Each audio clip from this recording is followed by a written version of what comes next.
venus si nombreux, si nombreuses et si nombreux. Merci à مرحبا بناس العاصمة ناس البهجة مرحبا بناس وهران مرحبا بالولايات الأخرين اللي راهم معنا il y en a sûrement voilà c'est pour ne marginaliser personne. Nous avons l'honneur donc aujourd'hui j'ai deux versions, de recevoir un auteur que franchement moi personnellement je ne connaissais pas. Je ne connaissais pas, que je viens de découvrir grâce à M. Barodi. Donc M. Benamara Noureddin, un natif de Tiaret, algérois aujourd'hui, qui est à Alger, que je découvre à travers son itinéraire, son ouvrage. Ce sont deux versions, donc une version comme celle-ci, une version comme celle-ci. Donc, M. Benamara est docteur d'État en droit, voilà, et qui s'intéresse à l'histoire, qui écrit dans l'histoire, qui rassemble les faits historiques, qui réconcilie le droit et l'histoire. Il nous vient aujourd'hui avec un sujet. Je vous avoue franchement, un sujet pour moi particulier, qui est les Meknessa de Noirsenis. J'ai visualisé une vidéo sur YouTube quand il est passé sur Canal Algérie, d'où la photo que j'ai mise sur notre événement Facebook pour annoncer notre événement. Et je vous avoue qu'à travers cette vidéo, j'ai découvert aussi M. Benamara avec notre charmante journaliste que nous adorons également et qui peut-être nous suit notre live aujourd'hui.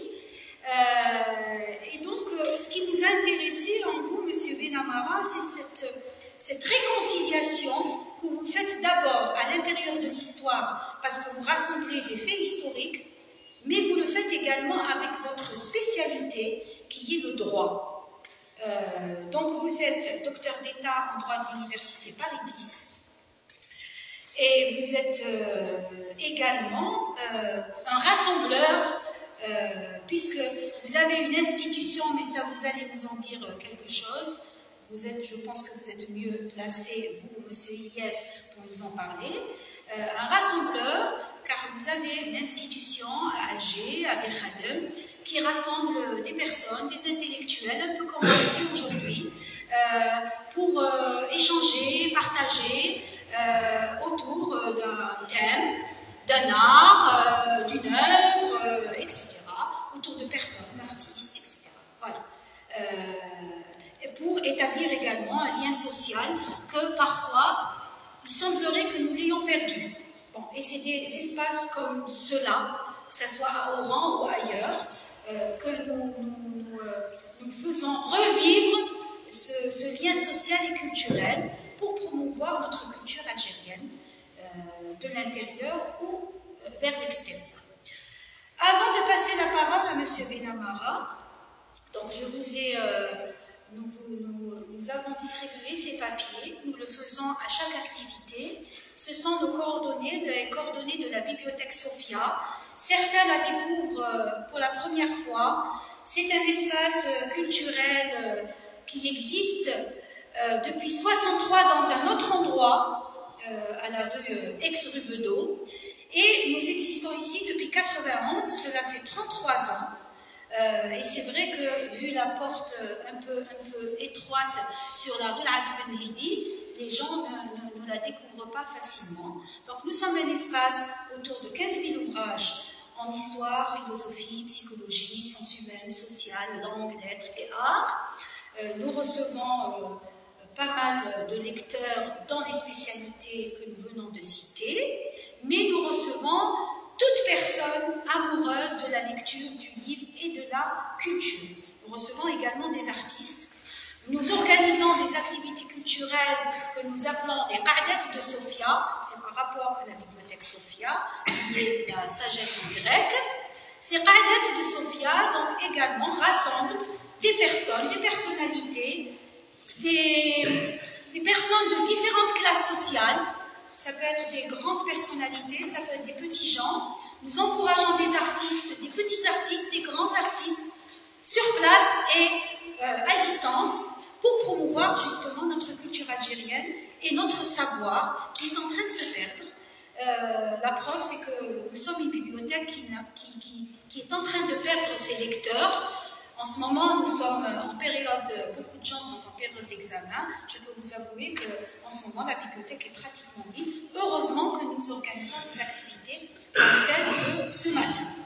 J'informe aussi notre aimable public que cet après-midi, nous recevons M. Hassani Mohamed de Béjaïa, également, pour nous présenter ses ouvrages. M. Hassani, nous le présenterons ce soir en détail, est aussi un auteur qui s'inspire des artistes et de l'art et des œuvres artistiques. Voilà, c'est pour donner envie, surtout au public virtuel qui nous écoute, d'assister cet après-midi, s'il n'est pas ici ce matin, parce que les gens travaillent, etc. Voilà, merci à vous. Merci M. Benamara encore une fois. J'espère que nous allons procéder à d'autres activités ensemble, et que ce soit ici à Oran ou à Alger. Parce que nous faisons aussi des activités, nous organisons également des activités hors nos murs. Nous sortons de Sofia pour aller ailleurs. Nous avons été à Chif l'année dernière, nous avons été aussi à Alger pour organiser nos cadettes. Donc nous pouvons le faire ou bien dans votre établissement ou bien ailleurs. Voilà, je vous passe la parole. Merci beaucoup. Je vous remercie, Madame Fensi, pour ces belles paroles. Et je suis heureux aussi d'être parmi vous aujourd'hui. Et effectivement, nous sommes dans des espaces qui essayons de faire en sorte que le tissu social algérien se renforce. Or, le tissu social ne peut se renforcer que par l'élite. C'est elle qui va tisser, parce que c'est quand même une lourde responsabilité, que de tisser des liens entre les différentes composantes de la nation algérienne, que nous mettons au-dessus de tout. Sorte Dieu qui est au-dessus de toute chose. Alger, effectivement, nous sommes dans cette démarche de rassemblement, dans cette démarche d'éveil. Et je le dis souvent, en tant que personne ou en tant qu'enseignant, depuis 1962, nous sommes revenus à la vie, d'aller en tant qu'Algériens, parce que nous n'étions rien avant 1962. On n'existait pas. Eh bien, je dis, les Algériens pensent qu'ils sont, à titre individuel, comparables à n'importe quel humain sur Terre. Par son intelligence, par ses capacités créatrices,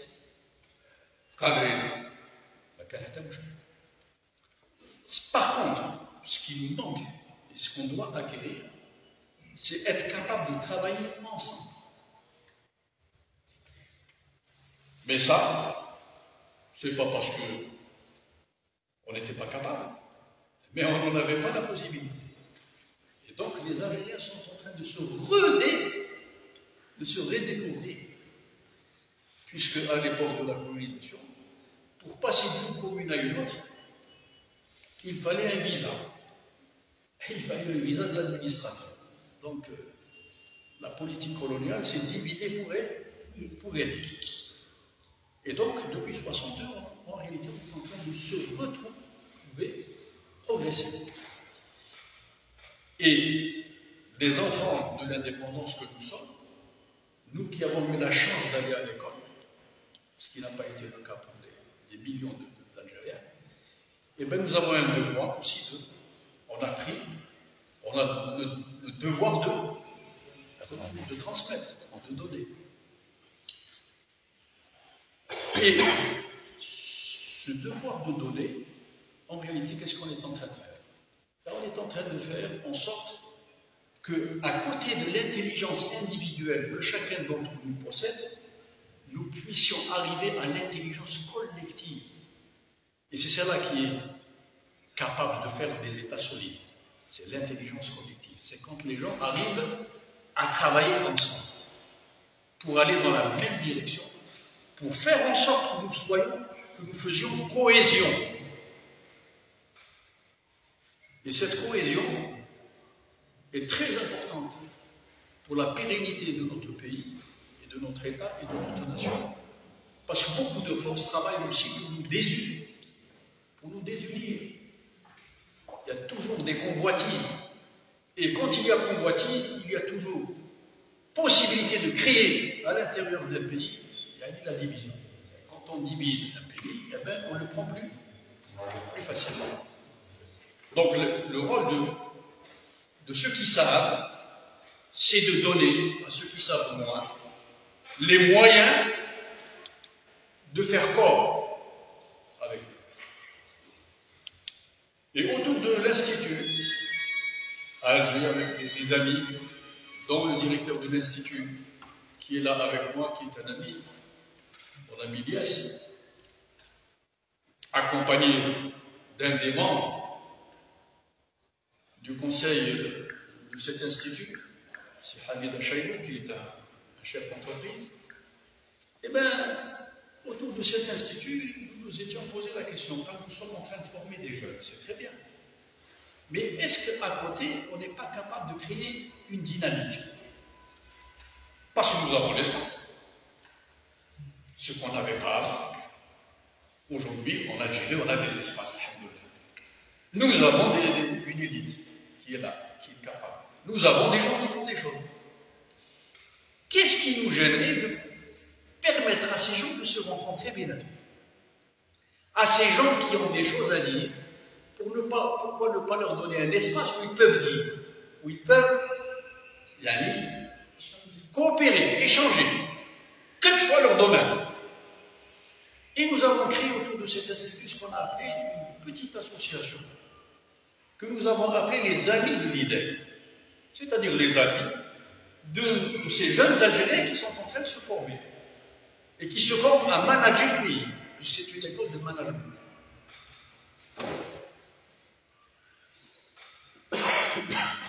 Et on a créé cet espace. Il y a de l'espace, il y a des salles, il y a tout même. C'est magnifique. Et on a fait rencontrer des chefs d'entreprise, des enseignants, des médecins, et on s'est aperçu que chacun était capable de faire quelque chose.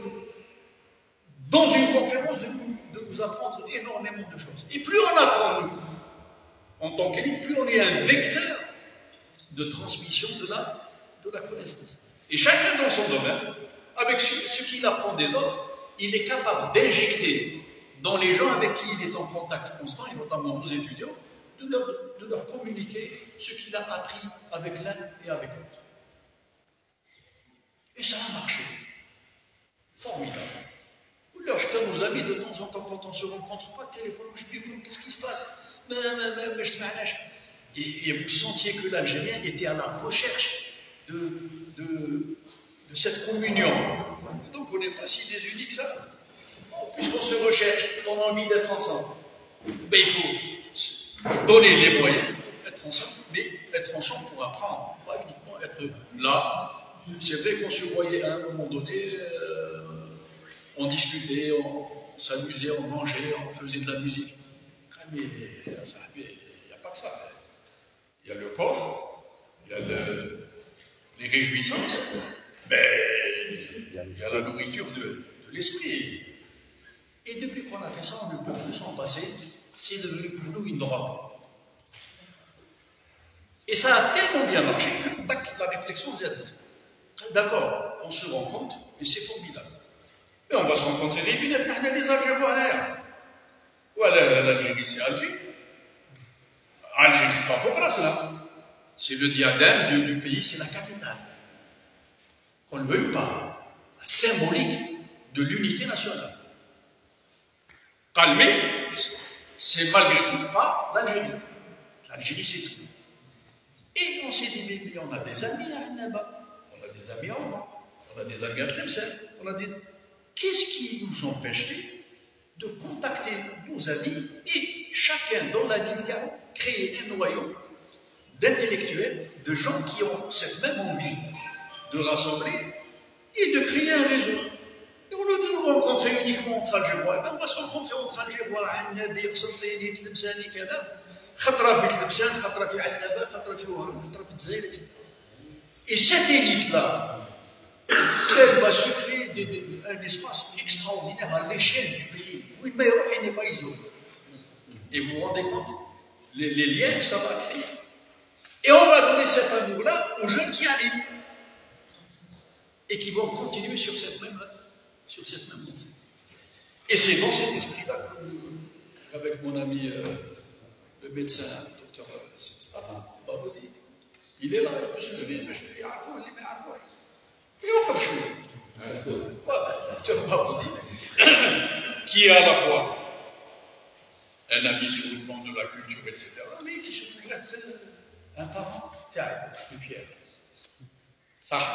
Oui. Et qui est le mari de ma sœur en plus. Donc là, je suis satisfait, grave. Si Baboudi, c'est Mustafa qui est un médecin, mais qui n'est pas uniquement intéressé par la médecine, mais qui est un érudit, qui aime la culture, la musique, l'histoire, etc. À ce moment-là, toi, tu vas être le vecteur d'un AO. Et c'est comme ça qu'il a commencé à travailler, et donc il a son réseau à lui. Et il a mis le réseau d'un Alger en contact avec le réseau d'ici, donc notamment cette belle bibliothèque Sophia. Donc j'ai eu le plaisir de l'appeler au téléphone. Le courant est tout de suite passé, parce que les intellectuels, il ne leur faut pas beaucoup. Premier lui, pour l'intérêt général, il n'y a aucun intérêt de contradictoire. Tout de suite, c'est père ou une sœur. Et ça ne demandait pas que ça se passe aussi rapidement que ça. Là, voilà. À l'occasion, Inch'Allah. Je suis tout de suite la semaine d'après, c'est pas possible. Alors j'ai dit à Mustafa, bon, on doit se déplacer sur Oran, si la possibilité existe, on l'apprend. Et on va commencer par un ouvrage, puisqu'il est sous la main. On voulait se mettre dans le cadre de cette coopération, et c'est comme ça que ça s'est décidé. Ils se sont mis ensemble, ils ont été d'une intelligence et d'une méthode extraordinaire. Tac, ça y est, c'est réglé, jeudi matin à 10h30. Je vais vous raconter une anecdote, ça s'est décidé dans un bureau de poste. J'étais à la poste pour régler un problème d'internet. Monsieur Baboudi m'appelle, je dis ben c'est pas le moment, et ça s'est décidé tout de suite. J'ai dit oui tout de suite. La communication. Symbolique. Et voilà, donc je suis là aussi. Donc je suis là debout. Je suis là debout. Mais toujours pas pour le plaisir uniquement d'être là. Il y a des pour se voir, mais pour échanger. Ben, moi j'ai fait ce travail-là, qui m'a pris une dizaine d'années, pour lequel je n'ai rien eu, et je ne cherchais pas à avoir. Mais je l'ai fait par militantisme et par patriotisme. Nos aïeux ont donné leur vie, ils ont donné leur santé, et ils nous ont permis, nous, d'apprendre. Donc nous, on est capable quand même de donner du temps, de donner de nos efforts. Et je l'ai édité à compte d'auteur. Donc je l'ai édité moi-même. Et quand j'ai dit que ce sont des livres de spécialistes. Donc on ne risque pas d'en vendre des millions. On risque d'en vendre 1000, 1500. Mais ce n'était pas ça qui m'intéressait. Ce qui m'intéressait, c'était que cet ouvrage parvienne entre les mains de gens avertis qui eux-mêmes diffusent l'information.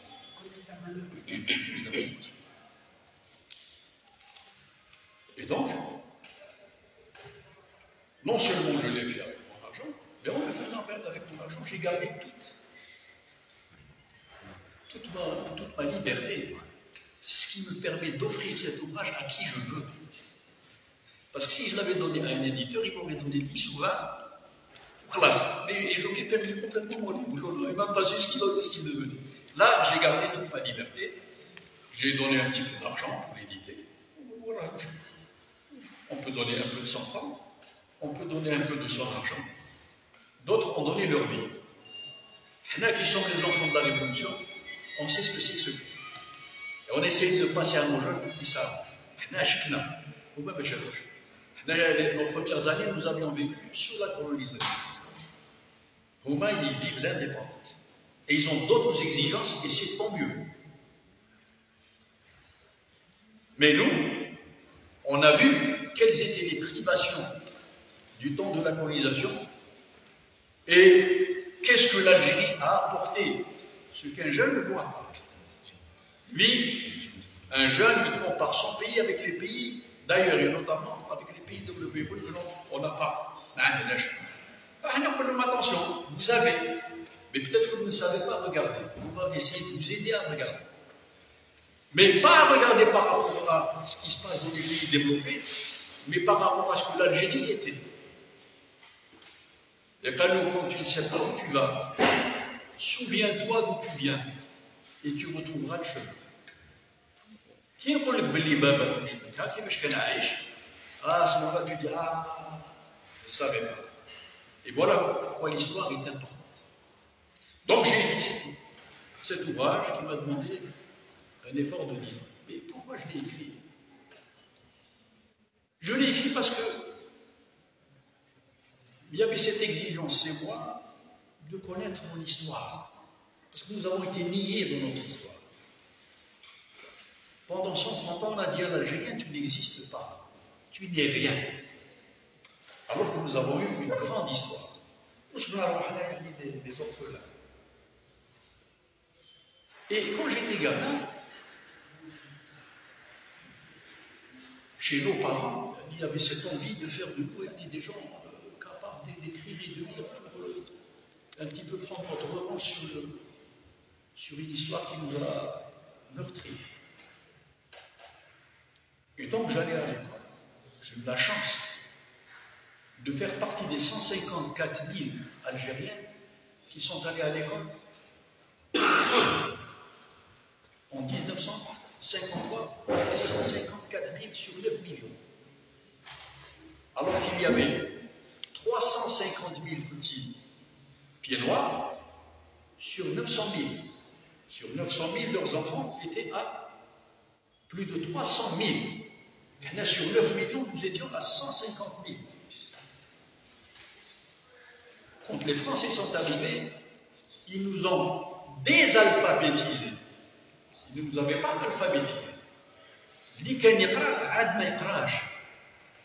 Ce n'est que vers le tard qu'ils ont essayé un peu de rattraper. Ils sentaient un peu les événements qui venaient, surtout après les événements de 45, 47 000 morts, etc., etc. Ils ont essayé un peu de rattraper. On s'est retrouvé à 154 000 petits enfants algériens qui allaient à l'école. Et j'ai fait partie de ces gens. Mais en même temps, nos parents n'ont jamais oublié aussi que nous faisions partie d'une autre civilisation et d'une autre culture. Et on nous avait inscrits في المدارس المدرسية pour aller apprendre l'arabe, pour aller apprendre le Coran, etc. Et on allait en été, pour aller voir le Jama, qui était aussi la formation traditionnelle. Mais en allant dans chacun de ces espaces-là, il y avait des interrogations chez l'enfant que j'étais. Parce que l'école française, vous êtes français. Ah oui, je suis français. Mes ancêtres, c'est les Gaulois. Mais quand j'allais au niveau de la Médersa al-Badassia, qui était un peu la culture moderne, l'arabité, nous étions des Arabes. Musulmans, mais arabes. Quand j'allais à l'école coranique, ah oui, ce côté arabe était confirmé. Comme l'Arabia, Sindi, etc. Mais quand je revenais chez moi, culture traditionnelle, il y a ça, c'est un Knassi, hein? Knassi, oui. Et j'ai intégré ça, le Knassi. Et au fur et à mesure que je prenais de l'âge, qu'est-ce que je suis français, je suis arabe, je suis Knassi. Le problème de l'identité se posait. et chez chaque Algérien. Qui sommes-nous? D'où venons-nous? Quand on entend des gens du Moyen-Orient, d'ailleurs, ils nous considèrent même comme des Arabes. C'est ce qu'ils appelaient Mousta'aribin, des Arabisés. Ce qui était vrai d'ailleurs. Mais quand les Français parlaient de nous, on était des sous-Français. Français, oui, par l'étiquette. Mais sous-Français par les droits. On n'avait pas les mêmes droits. Donc, qu'est-ce que je suis? Qu'est-ce que c'est une Knesset? Je voyais que les anciens fiers d'être une Knesset. Et à partir d'un certain âge, vous nous amenez vers cet endroit qui était le Knesset, qui est une région de Morselice occidentale, du côté de Al-Moussa. Et j'avais là-bas une région, des cités, c'était pas l'opulence. Et de quoi est-ce qu'ils pouvaient être fiers d'être le Knesset? C'est pas terrible. Ce n'est pas Paris, ce n'est pas New York, c'est dans la street. Donc cette notion d'identité m'avait marqué. Et en réalité, je me suis aperçu en devenant adulte que cette question, tout Algérien se l'a posée. Au Mustafa Achraf, donc il y a un certain nombre de ses ouvrages, Nation et identité, un livre extraordinaire, magnifique. Se poser ces questions. Donc bon, j'ai pris mon chemin. Je me suis dit, bon, je vais essayer le possible. Parce qu'on a étudié, je suis devenu docteur des temps. Formidable, magnifique. Est-ce qu'avec ce que j'ai appris, je peux faire quelque chose? Enfin, je suis capable de lire. Et si je suis capable de lire, je suis capable d'assimiler. Et je suis capable d'assimiler, je suis capable d'écrire et de transmettre. Parce que moi, j'ai exercé dans le domaine public, c'est vrai. J'étais au magistrat, j'étais aussi à la Cour suprême. Mais en même temps, j'ai toujours enseigné. J'ai senti que ce pays-là, pour s'en sortir, il fallait former. On avait pris beaucoup de retard en un siècle et demi. Il fallait former les gens. Et je n'ai jamais quitté l'enseignement jusqu'à aujourd'hui. Aujourd'hui, je le fais un peu moins, mais je l'ai fait par des conférences qui m'amènent. Je te mets. Et donc, je me suis mis à lire. En allant de Ibn Khaldoun, un ouvrage extraordinaire. Ce Ibn Khaldoun nous a laissé une mémoire pour le Maghreb qui est magnifique. Notre histoire est écrite. Notre histoire est préservée. Alhamdoulilah. Et si nous allons vers les pays avec lesquels nous avons eu des contacts, on va pouvoir ramener des informations extraordinaires. L'Égypte, la Syrie, l'Italie, nous étions au centre du monde. Donc, l'histoire est al-Maktoub. Voilà qu'il faut la lire pour en être conscient. Pour être conscient. Mais ce n'est pas que pour le plaisir de lire l'histoire. Non, c'est quand je suis sûr de ce que je suis. J'ai tellement confiance en moi que je suis capable d'aller loin.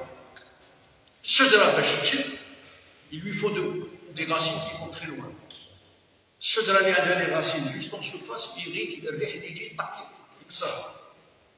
l'olivier qui lui enfonce ses racines au plus profond de la terre, même les incendies, tel pour le bois et Dieu. Et voilà, donc j'ai lu, j'ai accumulé, j'ai lu. Bon ben, prise de notes, j'ai rien inventé. J'ai ramassé comme les autres, j'ai lu pour vous. Mais, pour vous le transmettre, il fallait que j'écrive. Il fallait aussi utiliser ma méthode de juriste pour écrire un livre qui soit digeste. Parce que quand vous écrivez que ça n'est pas digeste, c'est touche. Une phrase, deux phrases, ou pas dormir. Donc il fallait que le livre soit yijleb.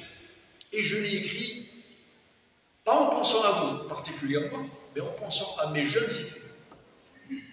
L'Algérie de demain, c'est pour elle qu'on travaille. Comme nos parents travaillent pour nous,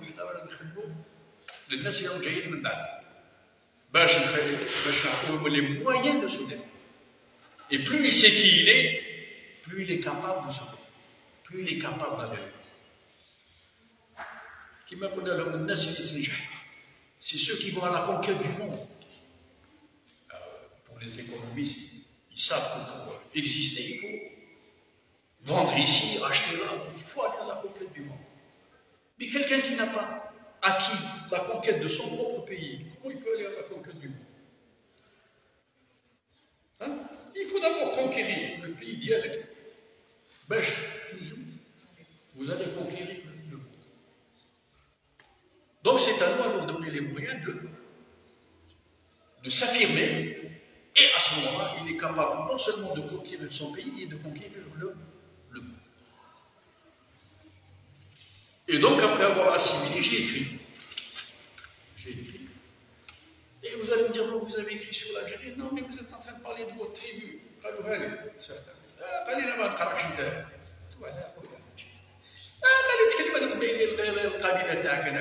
Ça ne m'intéresse pas. Et j'ai trouvé. Il y avait un ami qui était à côté de moi, il s'est révolté. C'est dans la contradiction. C'est par la contradiction qu'on avance. Donc il fallait que je sois capable de le convaincre.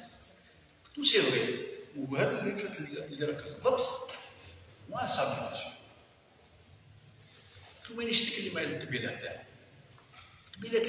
je l'ai prise comme un chemin. Et chacun pour aller quelque part, il prend le chemin qu'il connaît. C'est un chemin que je connais. C'est pour ça. Mais quand j'emprunte ce chemin, je vais passer inéluctablement chez les autres. Et si les autres ne m'acceptent pas, je ne pourrai pas aller très loin. Le malaki de Karakitab, le bain de ah, quand ici c'est comme ça. Tout à l'heure, madame, quand elle vous a présenté, elle vous a dit ce sont deux éditions. Non, c'est la même édition. Sauf que je lui ai ajouté une couverture qui est là. Bleu. Il n'y a pas que la couleur, madame. Quand j'ai vu le premier ouvrage, j'étais concentré sur, je dirais peut-être moi-même et sur ma tribu. Mais les remarques qu'on m'a faites,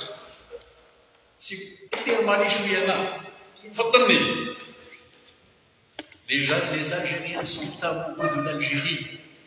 Quand vous ne leur parlez pas d'Algérie, ça ne les intéresse pas.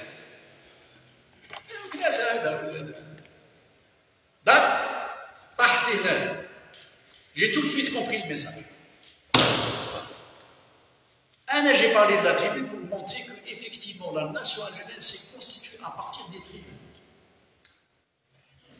Mais la finalité, ça a été la construction de l'Algérie. Et j'ai ajouté les Neknassa de l'Ouarsenis, le titre de la première édition, de la tribu à l'Algérie. يعني كلنا ننتمي إلى قبيلة معينة. كاين اللي يقول لك أنايا كناسي، كاين اللي يقول لك أنايا صعبي، كاين اللي يقول لك أنايا قبايلي، كاين اللي يقول لك سي تو في نورمال. وخلقناكم قبائل لتعارفوا. هذا الله تعالى يعني سنة الله في خلقه. Il n'y a aucune. Tout dépend de la finalité avec laquelle tu le dis. Si tu te connais toi, pour aller à la découverte de l'autre et lui apporter ce qu'il n'a pas, ça c'est une vision généreuse de la tribu. Si maintenant tu t'enfermes sur toi et sur ta tribu pour détester les autres, ça c'est à combattre. Donc tout dépend de la finalité de l'acte. Les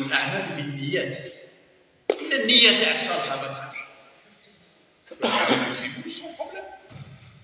Maintenant il est niyyat, un certain nombre de personnes qui veulent diviser le pays, هذا نيته فاسدة. حاب يفرق ما بين الناس. احنا لا. العمل تاعنا كان توحيد الناس. قالها راكم جايين. Mais dans le cadre du travail qu'on est en train de faire, on va vous montrer les liens que vous avez. et qui sont beaucoup plus importants que les différences qu'il y a. Et là, je vise à l'unité du pays, à l'unité de l'Algérie. Alors, effectivement, j'ai choisi le chemin d'une Knesset. Voilà.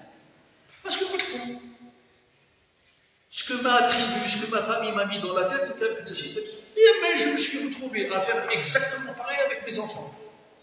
Quand j'étais à 3 ans, on répétait le même truc. Il fallait que je donne un contenu à cette...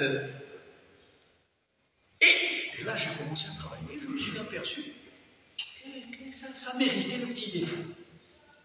Ça méritait que je passe par là. Et Ibn Khaldoun, qu'est-ce qu'il dit? Les Meknassa descendent de Medris, ou Medir.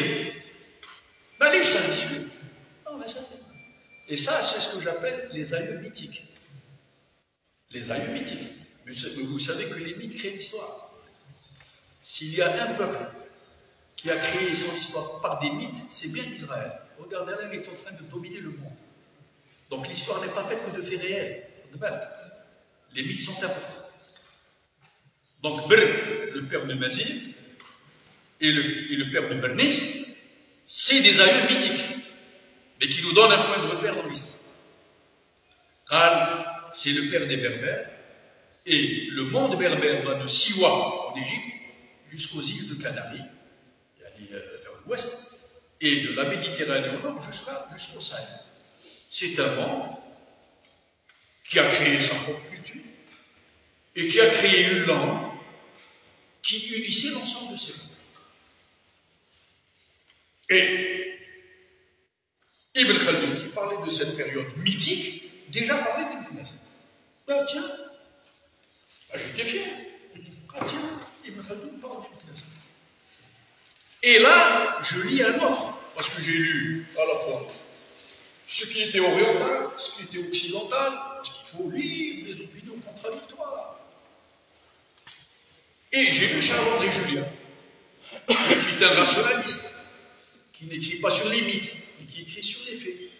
Et je retrouve les Meknassa, qui s'appelaient les Mikines. Et j'ai trouvé un autre qui donnait l'équivalence de Mikines, c'était Meknassa, c'était bien de ces gens-là qu'il s'agissait.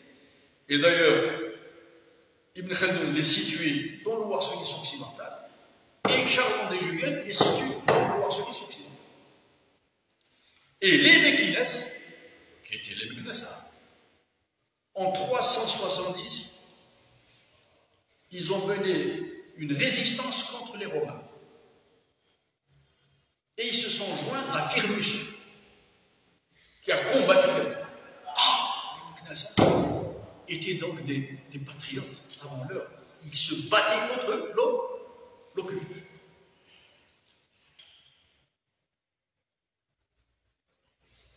Donc l'opposition aux Romains déjà.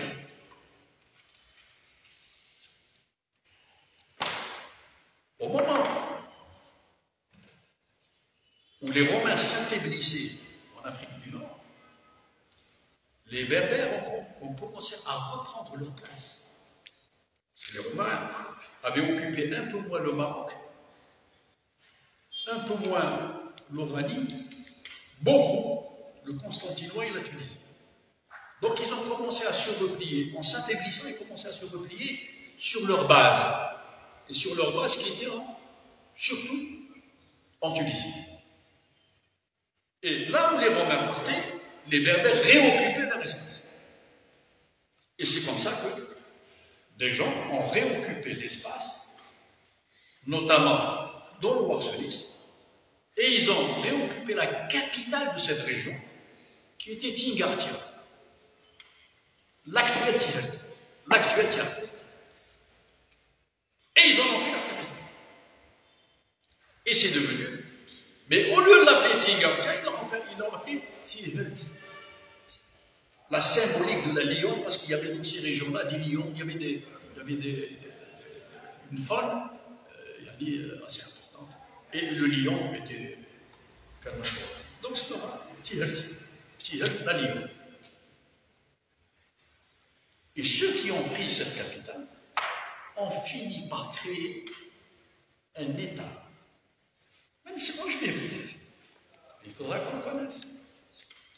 Il a occupé toute l'Oranie en s'alliant au prince de la ville, j'ai oublié le nom, qui était Tlemcen. Rien. Et qui est devenu une province, yani, qui a fait partie de ce royaume, le royaume de l'Ouarselis, mais qu'on a fini par appeler le royaume des Djedars. Et les Djedars, ça n'est rien d'autre que des pyramides qui étaient les tombes de ces rois. Mais c'est un royaume dont on n'a pas une connaissance très approfondie. Les Français ne voulaient pas s'occuper de ça, ils ne voulaient surtout pas trop voir qu'il y avait une histoire autochtone. Parce que si on avait une histoire millénaire, c'est un peuple qui existe, on n'a pas le droit. Non, vous n'avez pas d'histoire. Donc ils n'ont pas creusé beaucoup. Donc c'est les nôtres qui doivent le faire. Le royaume des Djedars, qui a fini pratiquement par réunir l'ensemble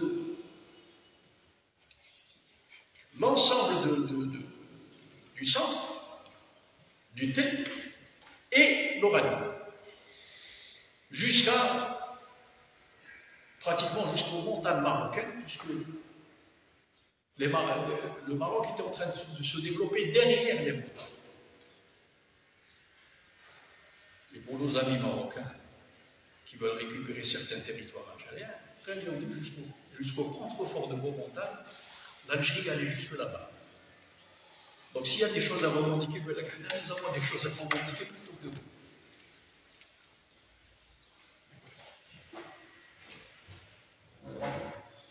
Et ce royaume des Djedars, il a duré depuis 430 jusqu'à la venue des Omeyyades au 7e siècle. Il a duré à peu près 2 siècles. L'histoire que nous avons retenue, c'est qu'il y avait un premier, celui qui a créé cet État-là, c'était Massouna. Massouna. Tiens, ça ressemble un peu à Massili, ça aussi. Parce qu'il y avait cette idée de chef. C'était Massouna. Celui qui lui a succédé, c'était Mastigas. Et celui qui a succédé à Mastigas, c'était Garmon.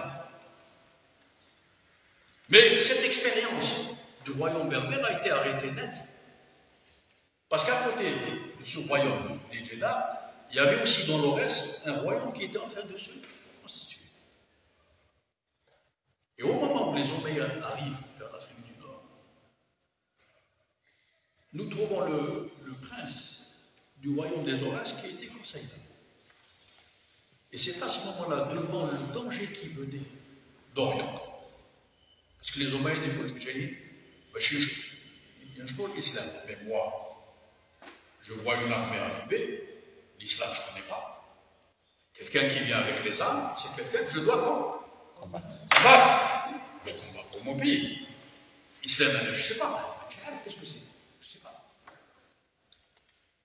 Et pour le malheur des Omeyyades, le gars qu'ils ont envoyé, le premier, c'était Rabba. Or, Rabba n'était pas un fin politique. Il n'a pas essayé de convaincre. Il est venu pour imposer. Donc, Koussaïda s'est opposé à lui. La Kahina, et dans ces 2 événements d'opposition à la venue des Omeyyades, les Meknassan ont occupé une bonne place dans cette résistance. Donc je les trouve du temps de Koussaïda aussi, et je les trouve du temps de la Kahina.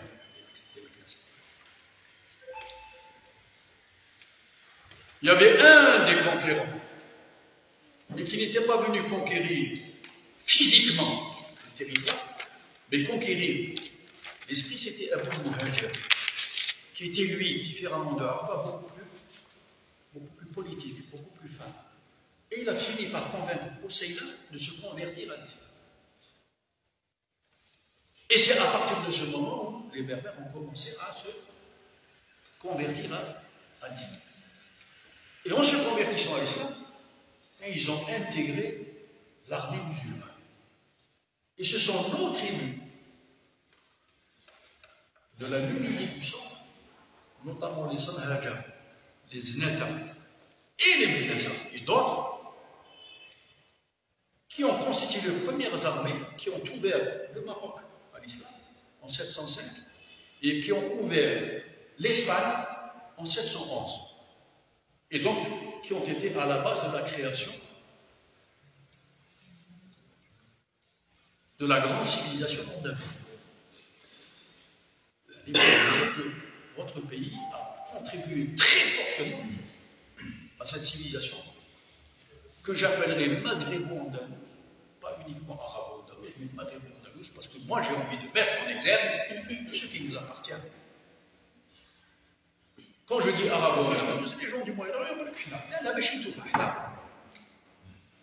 au nom de l'islam, oui, en utilisant la langue arabe et la langue berbère, oui, mais c'est fini. Moi j'ose revendiquer ce qui m'appartient. Ça me chie des milliards. Mais je t'arrive, tu as apporté des choses, j'ai apporté aussi des choses. Je n'ai pas fait que prendre, j'ai aussi donné. Et donc je mérite ma place. Donc on veut donner de la fierté à nos jeunes Algériens. Et donc la civilisation arabe-andalouse, maghrébine-andalouse, a donné ce qu'elle a donné sur le plan culturel, sur le plan musical, sur le plan scientifique, sur le plan... Elle a éclairé l'Europe. La civilisation occidentale, ce qu'elle doit à la civilisation andalouse est énorme. Et aujourd'hui, on doit dire à l'Occident ce qu'il doit à nos pays, qu'il a voulu minorer, qu'il a voulu écraser, qu'il a voulu cadavre. Et notre passé est en train de revenir en force. Et en même temps, le shahada, les jeunes, vous êtes les enfants d'une grande nation. عندما الانسان يكون ثائق في نفسه يوقف على رجليه ما يخافش. Et les Algériens d'aujourd'hui, on les voit, et bien ils sont en train de conquérir le monde. Oui, mais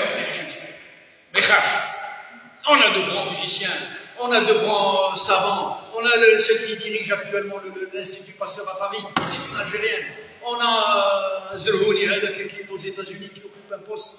Le nombre de brevets qu'un Algérien a sorti aux États-Unis, impressionnant. Et on l'a vu, il lui a été rendu hommage. Impressionnant. Donc, les Algériens sont en train de découvrir qu'ils sont là, qu'ils existent. Et ils sont même en train de revenir vers nous. Ah, ils sont en train de redécouvrir le pays. J'apprends que le roi d'Angleterre, pour un des chanteurs qu'il a invité, c'était un Algéro-Irlandais qui a chanté. L'Algérie a été mise à l'honneur pendant le couronnement du roi d'Angleterre. Snake, avec une chanson qui tirait son authenticité de chez nous, de nos danses, des rythmes qui sont les nôtres. C'est des millions de vues d'un seul coup. Donc l'Algérien commence à avoir confiance en lui. Et en commençant à avoir confiance en lui, il crée. Et ça n'a rien d'extraordinaire. Parce que nous sommes tous des enfants de Dieu. Ça a été d'autres hommes qui ont voulu nous dire vous n'êtes rien. C'est pas ce que Dieu a voulu. Dieu a voulu que tous les êtres humains puissent participer à égalité à cette merveilleuse aventure humaine, parce que c'est une aventure humaine en réalité. C'est une aventure humaine. Et là, je retrouvais constamment mes amis de classe qui étaient là. Ils en étaient fiers. Ils n'étaient pas les seuls.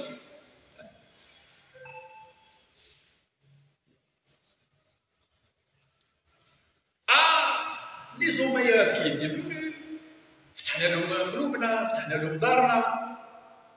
لماذا؟ لأن الإسلام nous a convaincus. C'est pas parce que tu as ramené le message de l'islam que tu vas s'étraler. Parce que les Omeyyades, après, les princes, etc., commencent à se comporter un peu de manière chouïa. Vers 740, ça n'a pas duré une quarantaine d'années même. du Maghreb extrême et du Maghreb central. Il y a eu une bataille terrible du côté de Chlif, comme par hasard, pas loin de l'Orsonis, donc les Meknassa étaient dedans. Il y a eu une bataille terrible dans laquelle les Omeyyades ont laissé près de 30 000 hommes, entre morts et blessés. Ils se sont repliés sur la Tunisie. Les Omeyyades du Maghreb se sont repliés sur la Tunisie. Et là, les natifs ont repris. Et c'est là où il y a eu la création d'États avec des autochtones. Le royaume de Sidi el-Massa, créé par les Meknassa. C'était des princes Meknassi qui l'avaient mis en place. Et il y a eu le royaume d'Ibn Rostam, qui a été créé par Ibn Rostam qui est venu de Tunisie. Parce que les Omeyyades, en se repliant sur les Frériens, ils ont commencé à combattre tout ce qui était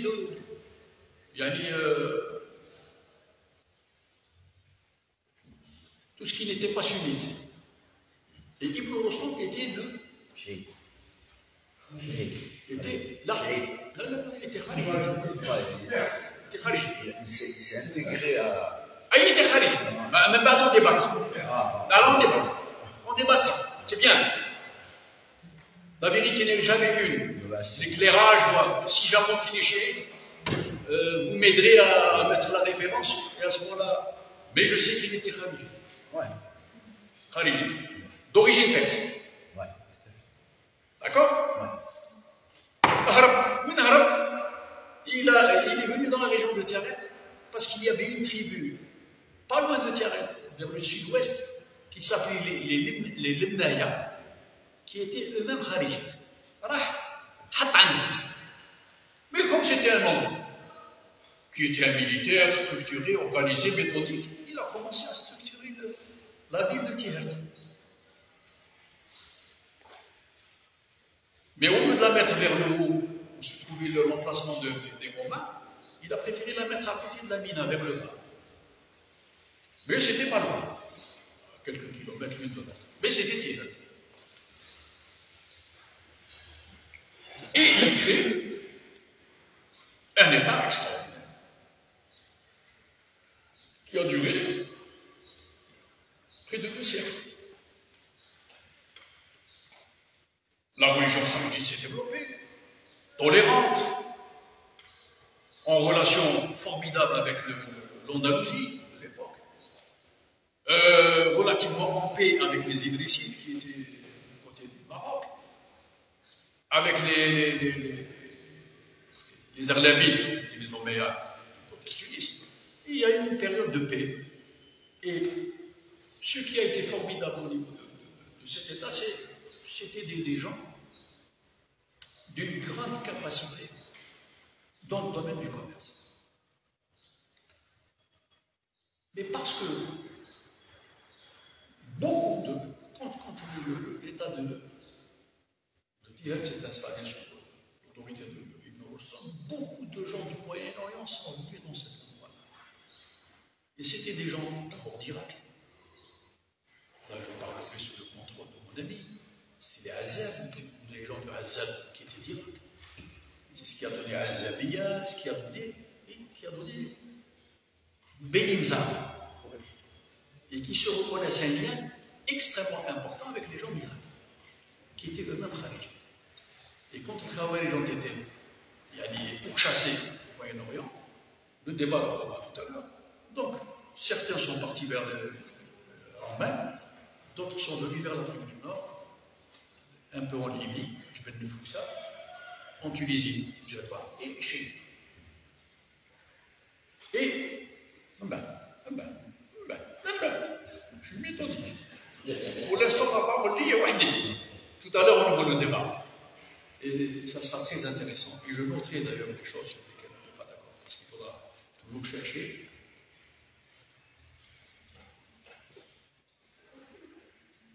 Mais quand on s'enrichit, quand c'est devenu, Tiret est devenu une ville d'élite. Et ils étaient tellement élitistes qu'ils avaient un peu oublié les tribus qu'il y avait autour d'eux. Or, les tribus qui étaient autour d'eux étaient encore des tribus guerrières. Ce n'étaient pas des tribus que de commerçants. Et quand vous perdez votre capacité à vous défendre, parce que même le royaume de Tyr, il payait les zénètes notamment. Il y a comme des mercenaires. C'est pour m'assurer ma sécurité. Moi, ce qui m'intéresse, c'est de préserver les routes commerciales. Entre les routes du sud et la route vers l'Andalousie avec laquelle je commerçais beaucoup.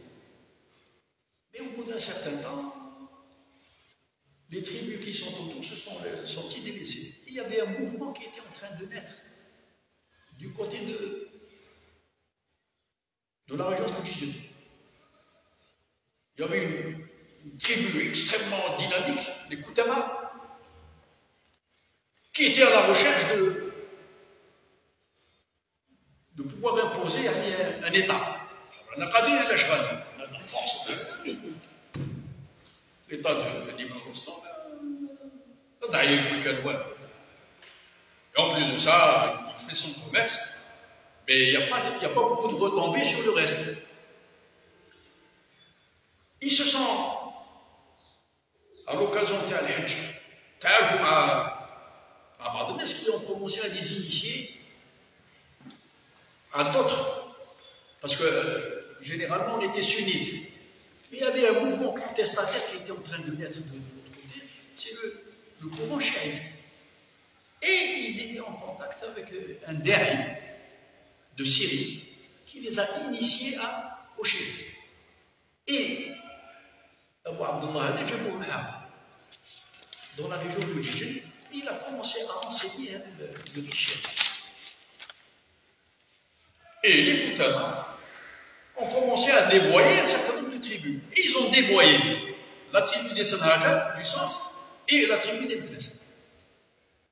Et la tribu des Sanhaja, des Ktama et des Sanhaja, Ketama, Meknasa, ce sont les piliers de l'empire fatimide. Ils ont conquis l'espace pour faire un État sur la base du chiisme. Et d'ailleurs, les Meknasa ont joué un rôle important, puisque le gouverneur qui devait gérer l'Ouest, c'était un Meknasi, ici c'était un Meknasi, et qui avait comme capitale de son gouvernorat Tihaj. En même temps, on l'a chargé de conquérir le Maroc. Et c'est comme ça qu'ils ont conquis le Maroc. Et en conquérant le Maroc, qu'est-ce qu'ils font? Eh bien, ils mettent une petite ville, Meknès, avec le montagne. Je connais pas les Habba. Ici, le Meknasi, gouverneur de Tihaj, il place son cousin à Meknès, qui s'appelle Moussa ibn al-Afia.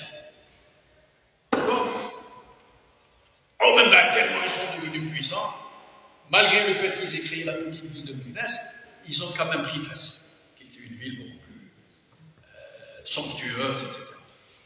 Et voilà, je les retrouve. C'est Meknasa encore. Il y a du temps des Chiites, des Fatimides. Bon, le Fatimiyun, même une bonne partie, notamment la tribu des Koutama, est partie vers l'Est. Ils ont conquis l'Égypte. Et ils ont créé, qu'est-ce qu'ils ont créé? Ils ont créé le Qahira. Qahira est une création algérienne. Et oui, Qahira, c'est une création algérienne. Mais comme ils se sont déplacés vers l'Égypte, ils ont été pris par les richesses de l'Orient. Leur présence s'est affaiblie dans le Maghreb central et dans le Maghreb de manière générale. Ceux qui ont pris la relève, c'est les Irides, les Hammadites, du côté de Silla. Mais c'était un État qui n'était pas suffisamment puissant pour imposer son autorité à l'ensemble du Maghreb. Et là, il y a d'autres qui se sont soulevés par ailleurs et qui étaient porteurs de quelque chose. C'était Al-Bourabéton.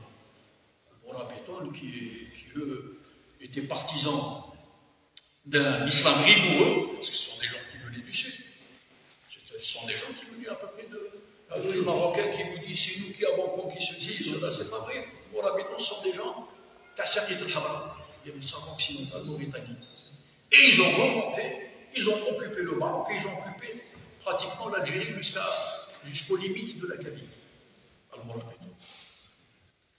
Et ils ont vaincu les Zenata, ils ont vaincu les Meknassi, ils ont pris eux la place.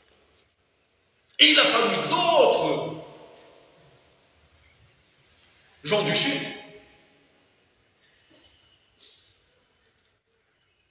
Al-Mouhidoun, qui étaient encore plus rigoureux que les Mourabitoun, qui ont pratiquement fragilisé et fait tomber l'empire des Mourabitoun pour mettre en place l'empire des Mouhidoun. Et là, il y a d'autres tribus qui ont pris la relève. Les Meknès étaient un peu plus, on les voyait un peu moins, parce que les vagues se succèdent l'une après l'autre, mais ce n'est pas toujours les mêmes vagues. Là, ceux qui ont joué un rôle extrêmement important du temps des Mouhidoun, ce sont les gens du côté de Témouchène. C'est Mustafa. La tribu est à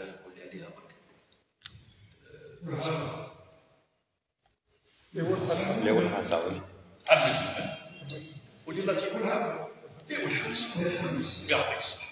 Lesquels Oul-Hassan étaient partis à la conquête de Sirta du temps de Sifax. Voilà les Oul-Hassan qui reviennent en France. Et comme Abdelmoumen, c'est lui le véritable créateur de l'Empire almohade. C'est pas Ibn Toumas. Ibn Toumas, c'est le religieux. Mais le glaive, le constructeur de l'Empire, et voilà l'Algérie en action, et qui a apporté sa contribution à l'évolution de l'histoire du Mali. Et la colonne vertébrale de l'Empire almohade, c'était les Oul-Hassan. Parce qu'à un moment donné, Abdelmoumen a failli se faire assassiner par les gens qui étaient originaires de la région d'Ibn Toumet, qui n'acceptaient pas qu'un étranger puisse prendre les rênes de l'Empire. Quand il a vu que il risquait d'être assassiné, il a ramené 40 000 hommes de la tribu des Oul-Hassan. Et c'est cette armée Oul-Hassi qui est devenue la colonne vertébrale de l'État des Mouhidoun. Là aussi, les Oul-Hassan ont joué un rôle beaucoup plus d'auxiliaire que de chef, que de meneur. Et vous voyez comment les tribus commencent petits, grandissent et par la suite s'affaiblissent. Et c'est une autre vague qui prend la place.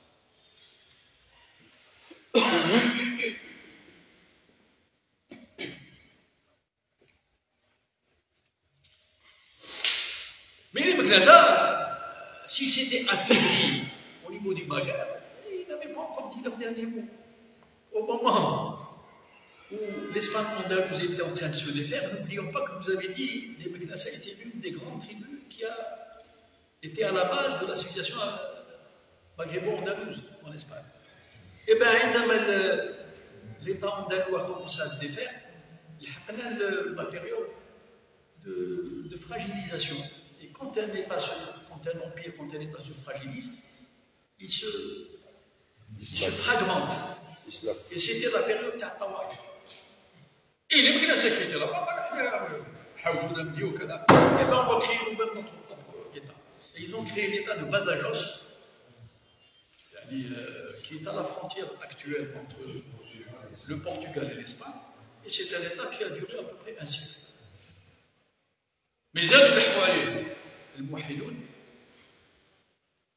dont l'objectif d'unifier l'Espagne musulmane, et ils ont fait tomber cet État de la péninsule ibérique. Mais tout a un début, tout a un développement et tout a aussi une fin. L'Empire almohade lui-même a commencé à s'affaiblir. Et en s'affaiblissant, il a éclaté. Il a éclaté et il a fait de la décomposition de l'État almohade Et il y a eu les Hafsid, qui étaient un peu les descendants de Ibn Toubat. Les Hafsid, Abu Hafs, un des alliés de Abd al-Mumin, qui a gardé la Tunisie. Une tribu importante, les Beni Abd al-Wahab, qui étaient des zénètes, ils ont pris le pouvoir à Tlemcen, ils ont créé l'État que je dirais central, qui représente un peu l'Algérie, avec capitale de Tlemcen. Et il y avait les Beni Merri qui ont pris le pouvoir au Maroc. Et les Beni Merri sont des zénètes qui sont partis de chez nous. Donc c'était une histoire de zénètes contre des zénètes. Et ces trois États, chacun voulant reconstituer l'unité du Maghreb sous son autorité, n'ont pas su s'entendre. Dans ce conflit binational, les Meknassa noirs sunnistes, avec les autres tribus noirs sunnistes, qui étaient habitués à être des chefs, les Beni Abd al-Wahab اللي سيطروا علينا. احنا كنا خير كذا. Alors ils s'allient, soit avec les Mérinides, soit avec les Aghlabides, avec les Hafsides, contre les Beni Abd al-Wahab, pour garder l'autonomie du Nord. Mais en réalité, ces guerres intestines les ont affaiblis tous. Et au moment où ils étaient en train de s'affaiblir, il y avait l'Europe qui était en train de monter.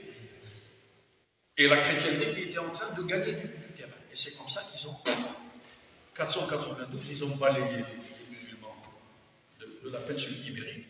Et non seulement ils les ont sortis, mais ils ont commencé à s'attaquer au Maghreb pour venir occuper le Maghreb. Le Maroc, il a commencé à s'habituer à travailler avec les Européens. Les Algériens ont dit non. Alors on est toujours avec celui qui veut résister. Il y a un khalifa qui se trouve à Constantinople. Et c'est comme ça qu'on a fait appel aux Ottomans, en tant que musulmans, pour faire partie du khalifa, dans le cadre d'une opposition chrétienne contre musulmans. Les chrétiens ne. Et on est rentré dans cette période ottomane à partir du XVIe siècle. Ils ont été, les frères Barbarousse ont été reçus par les Djidjéliens, même par les Qbaïl, ou même par Selim Toubi à Alger. Ah, mais ils ont pris goût, les frères Barbarousse, plutôt que de gagner ces espaces pour Flan ou la Fête,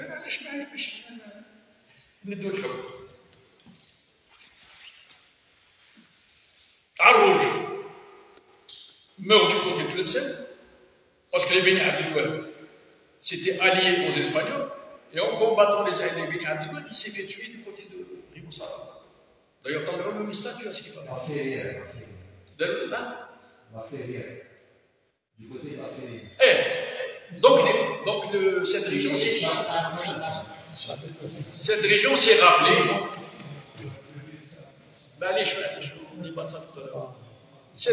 rappelée que cet homme important a existé.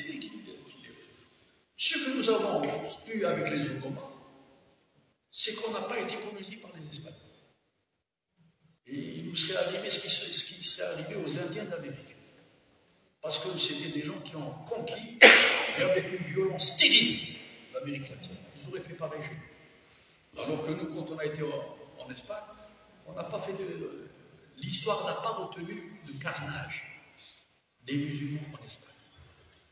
Elle a retenu des carnages des Espagnols en Amérique latine, oui.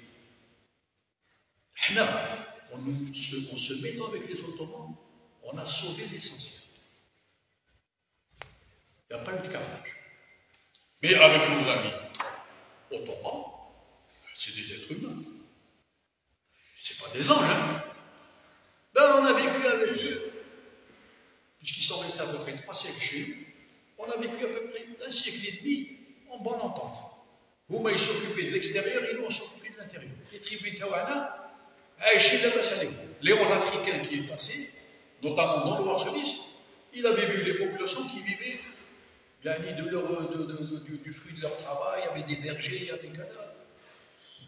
Parce que les Ottomans arrivaient à tirer de la bourse suffisamment de moyens pour ne pas prendre beaucoup d'impôts sur les Algériens. Mais à partir du XVIIe siècle, quand l'Europe s'est renforcée, elle ne permettait plus aux corsaires algériens de travailler à l'est sur la Méditerranée. Donc, les biens qu'ils pouvaient tirer de la course avaient commencé à diminuer. Et comme ils n'avaient pas les moyens qui venaient de la course, et ils ont voulu se retourner sur la population en imposant des impôts de plus en plus importants. Et là, les Algériens, il n'est pas question. Et là, ils ont refusé. Et il y a eu des soulèvements extraordinaires.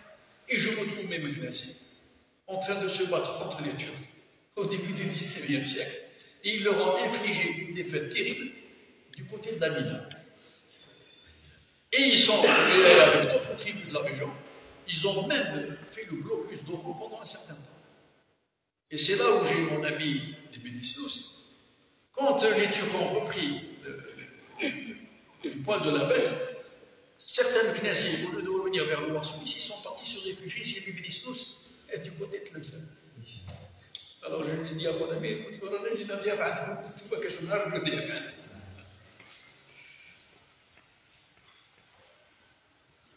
mais l'Empire ottoman qui était basé donc sur la course, sur Kedar, eh ben, on n'a pas su se développer. On n'a pas su développer les capacités de résistance. Et est arrivé ce qui est arrivé face à des régions fragiles, face à des régions qui n'avaient pas les moyens de se défendre, face à une Europe de plus en plus forte et de plus en plus armée. Il y a eu la colonisation 1830. Les dirigeants ottomans affaiblis, n'ayant plus la confiance des tribus, se sont retrouvés toutes seules. Les Français en quelques semaines. Mais là, les Algériens, si Mohamed, on n'est pas des Ottomans, on est. قال لك ما يبقى في الواد حجاره. وهذوك بالك كانوا هنايا يعني parce qu'il y avait des intérêts. Et c'est là où la résistance a commencé à s'organiser. Au centre et à l'ouest, sous l'autorité de l'Émirat, à l'est, mais la grande résistance était l'Émirat au centre et à l'ouest, avec la Kabylie qui était devenue des alliés. Eux, ils ont quand même fait une résistance impressionnante. Impressionnante face à une armée l'une des plus puissantes d'Europe. Et ils l'ont fait courir pendant près de 17 ans. Jusqu'au moment où l'Émirat Abdelkader, lâché par le Maroc, qui est devenu un allié des Français, a été obligé pour préserver le peuple algérien, parce que c'était une guerre d'extermination. D'extermination. Au lieu de s'attaquer uniquement aux gens qui étaient en train de résister, ils s'attaquaient aux populations. C'est pour ça que l'Émirat Abdelkader a cessé. Et là, je me trouve même Knessi avec l'Émirat Abdelkader pendant la résistance. D'ailleurs, l'un des endroits qu'il adorait, à partir duquel il lançait ses attaques, c'était le Warsonis. Et le Warsonis était entre les hautes plaines et entre le Tel. La zone intermédiaire entre le Tel et les hauts plateaux. D'ailleurs, la Smala, elle était du côté de la région Tiaret. Sarchilala, etc. C'était là-bas. Là où l'Émirat Abdelkader avait mis sa capitale, après avoir perdu Mascara, il l'a mise à Tiaret. Pas loin de là où se trouvait Ibn Koustan. D'accord? Bien. On a perdu la guerre. L'Émirat Abdelkader a perdu la guerre, il s'est retrouvé prisonnier, etc. Et le prix qui a été payé, c'est la population. Et là, j'entends par mes oreilles que nous avions tout perdu en Knesset. Les Knesset ont été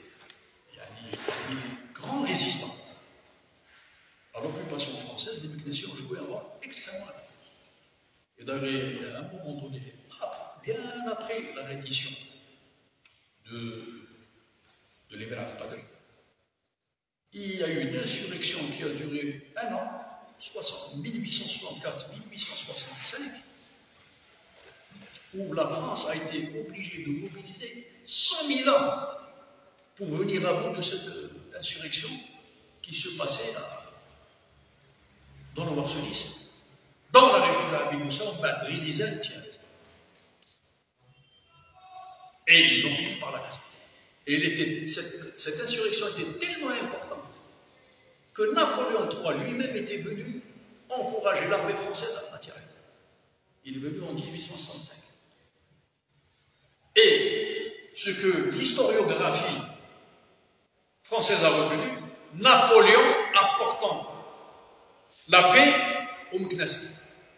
Alors que la réalité, c'est que les survivants ils ont été poursuivis dans les montagnes.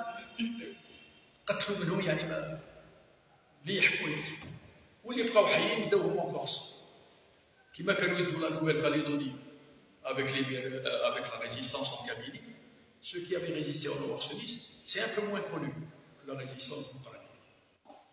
Mais c'est à nos historiens de la région de la faire connaître cette résistance 64-65. Donc, les gens qui ont résisté, qu'est-ce qui se passe? On leur enlève tout. Les terres partout, des amendes terribles, et les Meknessiens ont perdu pratiquement 90% de leur terre. Les biens, mes aïeux, pratiquement on a tout perdu. De temps en temps, je me fais marrer pour le plaisir de sentir que ces terres-là, il y a été celles de mes aïeux. Donc, les Meknessiens ont été obligés de se répartir sur les villes. Ouadriou, Moussa, Relizane, mes aïeux sont partis sur Tiaret. Et la preuve, c'est que quand ils sont partis à Tiaret, ils ont recréé leur douane qui s'appelait Douane Meknessiens. Ceux qui connaissent Tiaret, c'est du côté du lycée Ibn Rostam. Les liens qui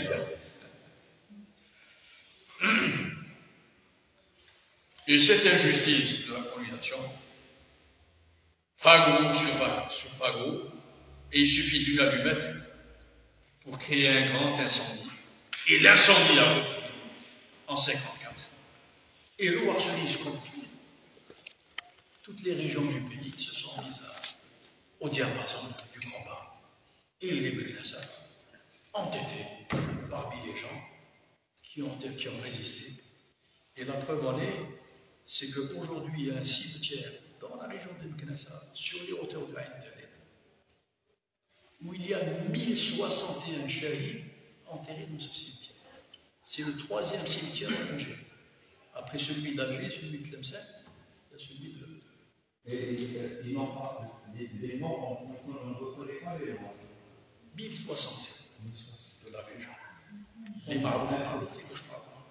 Mais le témoignage, c'est que les vivants, s'il vous plaît, pour que les vivants se rappellent des morts. Alors si ce sont les vivants qui ouvrent les yeux des morts, ce sont les morts qui ouvrent les yeux des vivants. Quand on va voir ces cimetières, ils nous aident à revoir, à voir. Oui, qu'est-ce que je disais?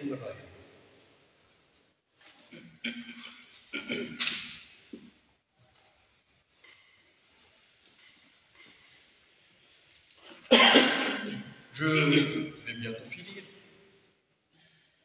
قال لما لا سيدي يا سي نور الدين انت عنصري تكلم في الكتاب نتاعك على المكنسه تاعك المكنسه صراحتنا المكنسه Et c'est là où je leur dis non, ce livre-là n'a pas parlé de Meknassa. Loin de là. Parce qu'en parlant des Meknassa, j'aurais pu l'appeler les Maghrawa, j'aurais pu l'appeler les Sanhaja, j'aurais pu l'appeler les Wulhasa. En réalité, par le biais de ma tribu, j'ai fait la connaissance de toutes les tribus qui ont construit ce pays. Et je les ai aimés autant que les Meknassa. et je les revendique comme miens en tant que les Meknès. Mais je sais qui je suis, et je sais qui est en face de moi. Ce qu'il est capable de me donner et ce que je suis capable de lui donner. Et ce que nous sommes capables de faire ensemble. Et effectivement, j'ai parlé des Massines, dans la région de l'Est, avec leur capitale Sirta. J'ai parlé des Massaïcines, avec sa capitale Siga, Sifax. J'ai parlé des Gétules, des Hautes Plaines, qu'on appelle les Klemtana, non pas les Gétules comme les Romains, mais on les appelle les Gédala, les Guiddala. Oh, parce qu'ils étaient estimés comme étant des coupeurs de gouttes. Les Gédala, là, les Guiddala.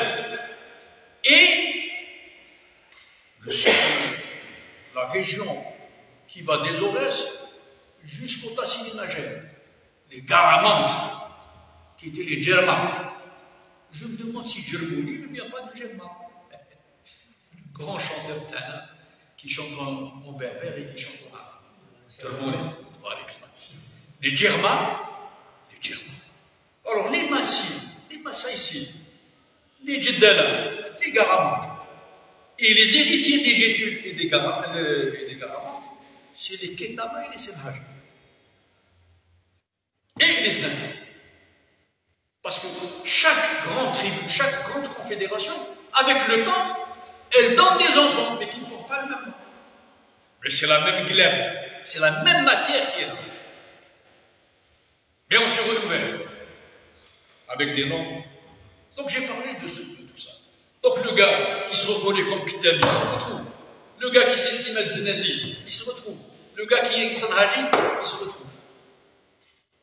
Et donc je n'ai pas parlé que des Meknès. Je suis parti de là, mais j'ai été au-delà.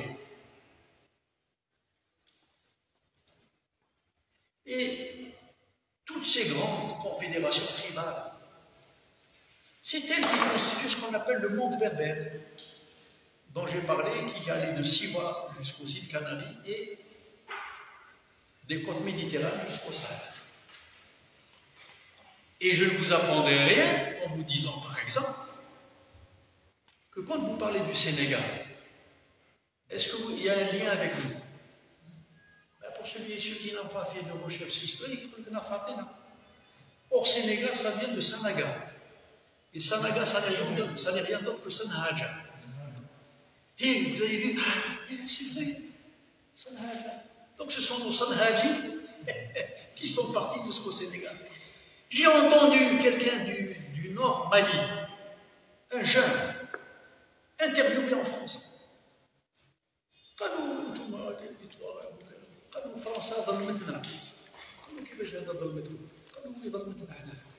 On n'a rien à voir avec les Noirs d'Afrique. Les frontières qu'ils ont découpées n'étaient pas bonnes. Nous faisons partie du monde berbère, et notamment de l'Algérie. On aurait dû nous rattacher à l'Algérie. C'est un jeune Touareg, je l'ai entendu il y a 4 ou 5 ans. C'est pas moi qui lui ai demandé de venir, c'est lui qui dit maintenant. C'est pour ça que nos amis marocains. Mais normalement, les Sahraouis auraient dû demander d'être marocains. ماشي باش تجي تسيطر عليهم. كون كانوا حاسين باللي هما ينتموا للمغرب، هو يقول لك نجي. ماشي حتى تسيطر عليه انت. انا نقول له طرقي هذا سي lui qui dit لا احنا nous sommes des Algériens. Alors que l'Algérie ne veut pas. Elle ne veut pas toucher aux frontières. Quand non, le Mali, on ne veut pas que le Mali se divise. Nous voulons que les Noirs et les Touaregs vivent en bonne harmonie. Et nous avons intérêt, nous, à aider le Mali et le Niger à se développer, parce que c'est le meilleur moyen aussi de garder les relations avec l'Afrique.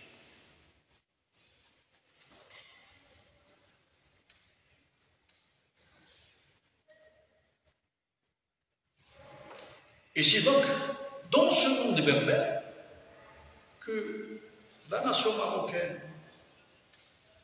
on l'appelait la Mauritanie, et que la Numidie et que l'Ifriqiya sont nés. C'est vrai que nous venons d'un même monde. Et quand même, on a une histoire un peu différente. Le Maghrabi, Khouya. Le Tounsi, Khouya. Mais je suis plus proche de notre Algérien. Pourquoi? Et parce qu'il a souffert comme moi. Parce qu'il a résisté comme moi. Toi, tu n'as pas résisté avec moi.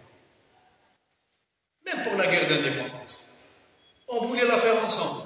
Mais dès qu'on les indépendances, ça prouve qu'ils n'étaient pas algériens. Que ce n'était pas tout à fait mon frère. C'est nos cousins. Pas tout à fait mon frère. Ceux qui résistaient contre les Romains, c'était nous. Ceux qui ont résisté aux Omeyyades, c'était nous. Donc je veux donner à l'Algérien ce qu'il est. Sans qu'il se referme sur lui-même. Je ne suis ni l'ennemi des Arabes, ni l'ennemi des... Non, pas du tout. Mais je dois savoir qui je suis. Quand je sais qui je suis, je peux travailler avec. Mais qui n'a avec dignité. Et maintenant, les Égyptiens savent que nous sommes des Amaziens. Oui. Ah, vous n'êtes pas des Arabes. Non, vous êtes des Amaziens. Ah, c'est vrai. Eh bien, on va venir à Underman et on va vous gagner. On les a gagnés à Underman. Ah, maintenant, on a bien. Ah, oui, c'est vrai que c'est les Amaziens qui ont ouvert l'espace. Donc, on commence à exister. Et quand j'existe, là, on est bien. Cousin, Khouya, donc, nous travaillons à la culture de l'échange, de l'estime, du respect de l'autre. Merfouré, tu te considères Khirmi? Là, je me considère Khirmi. Non. Si vous êtes meilleur que moi dans pas mal de choses, أنا تخيلك. قد بارك الله. وأنت اللي par la naissance تقول أنا خير مني. علاش؟ واش دير؟ واش راك دير؟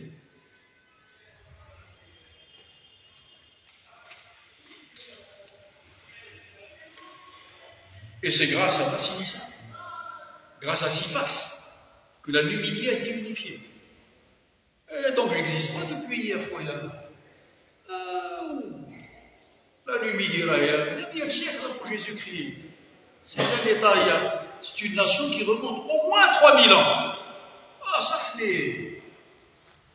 Je ne suis pas né avec l'islam. L'islam, mais je n'existais pas que depuis le 7e siècle. Non. L'Europe, ils sont plus loin. Et quand je dis aux jeunes Algériens, l'Europe, sont très loin là. Qu'est-ce qu'ont fait les Français? Ah, à partir du 7e siècle, ce sont les Arabes qui sont venus occuper les Berbères. Faux. Faux. Le peuple algérien est à 95% amazigh. Ethniquement.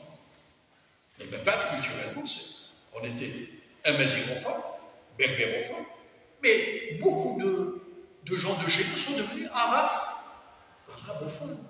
Il n'y a pas des Amazirs et des Arabes. Non, il y a des Amazirs. Les uns sont arabophones et les autres sont berbérophones. Et même les berbérophones et les berbérophones, c'est vrai. Mais il est en même temps arabophone. On lui a donné l'arabie. Mais quand quelqu'un veut vous diviser, il monte ça. Donc nous, on doit vacciner nos enfants pour qu'ils ne tombent pas dans le piège. Et on ne peut leur éviter de tomber dans le piège que si on leur donne les informations. Arabe, kabyle. Il y a berbérophone, il y a arabophone. Et le berbérophone, c'est le frère de l'arabophone. Parce que le djihad, c'est la même. C'est la même glèbe. Et cette nation et cet État, même s'il y avait des moments où il s'est brisé, il s'est relevé. Donc la nation algérienne n'est pas née en 62. Faux! Elle est née il y a 3000 ans. Les États qui l'ont englobé,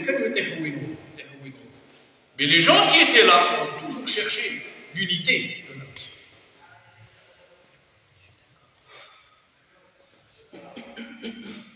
Et c'est grâce à ce sentiment d'appartenance, parce qu'on ne est pas attaché à cette terre.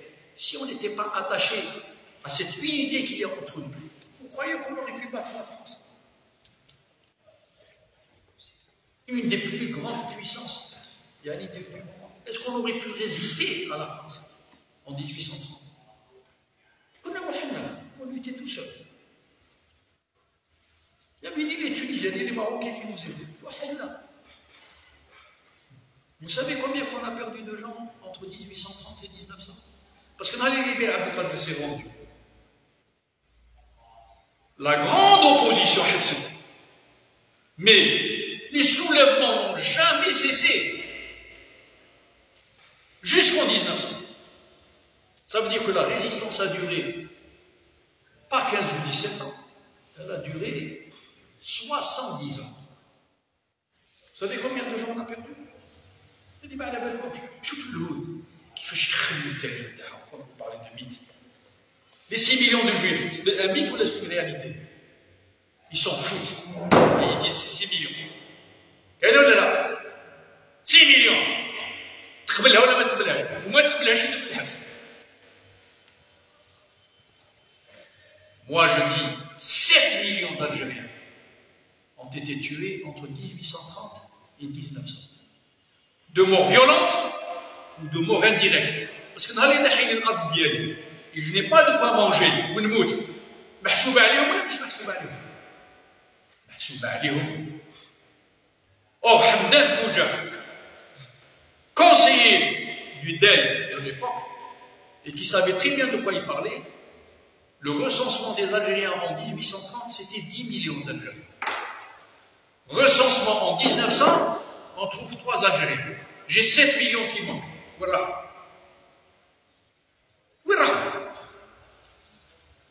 Voilà pourquoi la France n'arrive pas à travailler avec nous. Elle en a trop sur la conscience. Comment peut-elle parler des droits de l'homme quand elle a un crime aussi horrible qui lui colle au dos? Mais là, tellement on est sûr de nous-mêmes et tellement on va enseigner ça avec sérénité. Excuse ou pas excuse. Allez, il y a 10 millions de personnes. Mais je peux coopérer avec toi si tu es de bonne volonté. Mais ما تقوليش كتب التاريخ معايا. التاريخ تاعك تتكلم عليه كما حبيت. ما انا التاريخ نتكلم عليه كما نحب انا. وندرسوا لولادي كما نحب انا.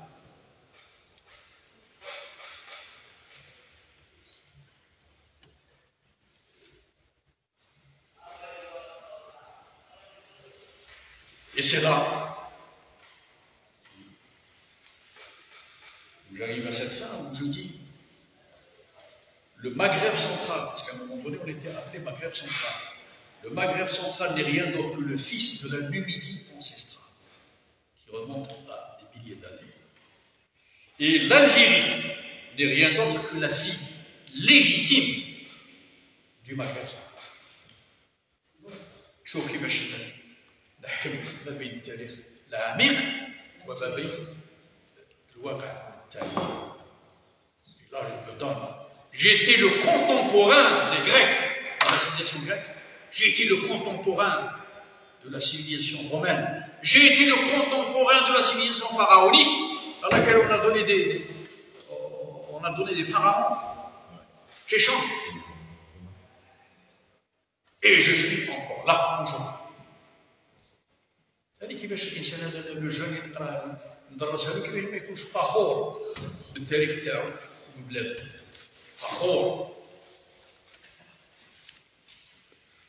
Alors pour finir, pour enrichir cette modeste présentation, c'est une présentation parce que les conférences c'est un grand mot. Il y a tellement de choses à dire, c'est impossible de faire une conférence sur ça. Parce que ça, chacun des chapitres demande des heures et des heures de discussion. Or, ce n'est pas ça l'objectif. L'objectif, c'est de donner un tableau de bord pour donner de l'appétit aux gens.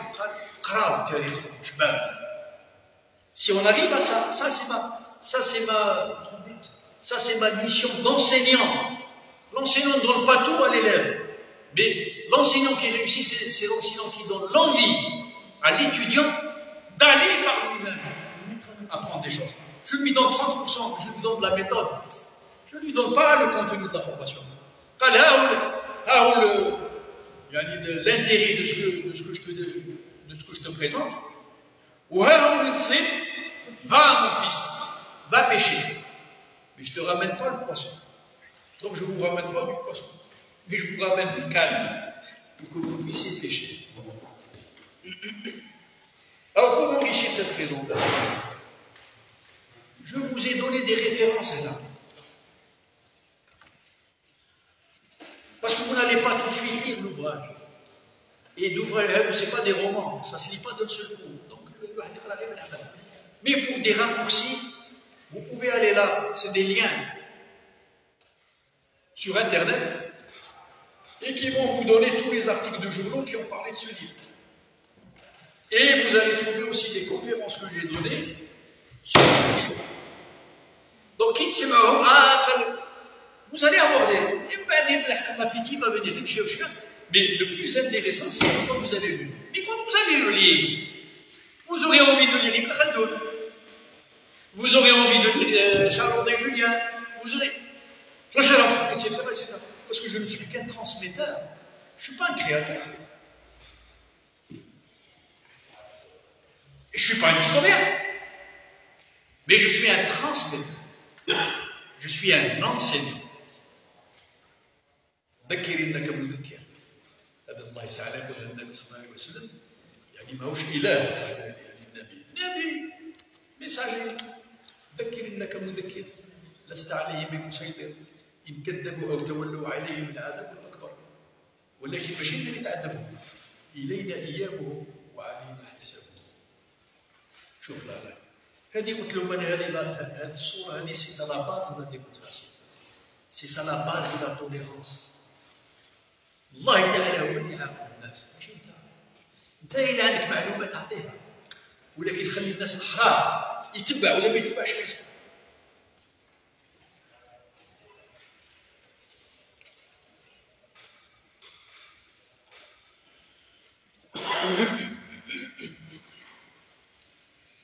Je conclus. Je vous ai distribué cet ouvrage. Tout en m'écoutant, vous l'avez certainement feuilleté. C'est déjà un premier aperçu. Parce que j'avais dit à mes amis que j'aimerais déjà qu'ils le feuilletent. Monsieur, est-ce que vous posez des questions? Mais c'est déjà un enrichissement. Je suis certain aussi que pas un seul d'entre vous n'a pas une idée sur l'histoire du pays. Donc, à partir de ce que vous connaissez, on peut enrichir le débat qu'on peut avoir. On peut prendre une petite demi-heure. Je vais voilà. On peut prendre un petit moment pour échanger. Et là, dans l'échange que j'aurai avec vous, ça m'intéresse. Parce que je noterai des petites choses qui m'aident avec ce que j'ai ajouté ici de la tribu à l'Algérie. Ce sont des gens qui m'ont aidé.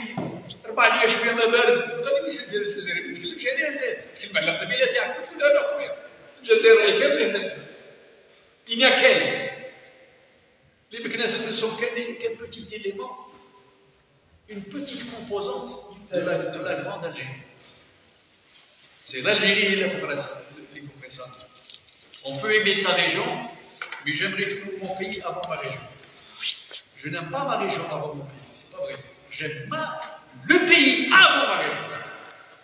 Et ma région m'a appris à aimer les autres régions autant que ma région. Sinon, je ne serais pas algérien. Donc, à partir de ce que vous connaissez, à partir de ce que vous avez feuilleté, à partir de ce que vous avez entendu aujourd'hui, ouvrant un petit échange. C'est même pas un débat, mais un échange. Il y a des gens qui peuvent poser une question, il y a des gens qui peuvent. Je peux peut-être répondre, je ne peux pas répondre. Ou alors, celui qui pense tout savoir, d'accord, on verra. J'ai beaucoup étudié, j'ai beaucoup appris. Mais en apprenant beaucoup, je me suis aperçu combien il me restait à apprendre. Et c'est pour ça, tout à l'heure, quand mon ami qui était là, Deli Agda, j'aimerais t'entendre, mon ami. Qu'est-ce que je serais heureux si tu arrivais à me donner quelque chose qui m'enrichisse. Voilà. Donc, je pense avoir apporté une petite contribution à faire en sorte que nous puissions connaître un peu mieux notre pays. Voilà. Quand j'ai vu la réaction de la dame tout à l'heure, quand je lui ai dit le Kahira, c'est une création algérienne, et ça m'a fait plaisir. Quand j'ai fait une conférence à Tiaret, où nous étions, nous, des Arabes, parce qu'on ne connaissait pas encore l'histoire, et j'entends une petite fille qui se lève après et qui me dit, Monsieur Benamara, je suis fier d'être une Meknessi, c'est-à-dire une berbère, à Tiaret. Quand je vois que dans l'Oranie, les liens qu'il y a avec la Kabylie sont extraordinaires, capitale des Znata qui étaient les plus arabisés des arabisés. Tant qu'il y a de l'espoir pour le renforcement de l'unité nationale. Merci.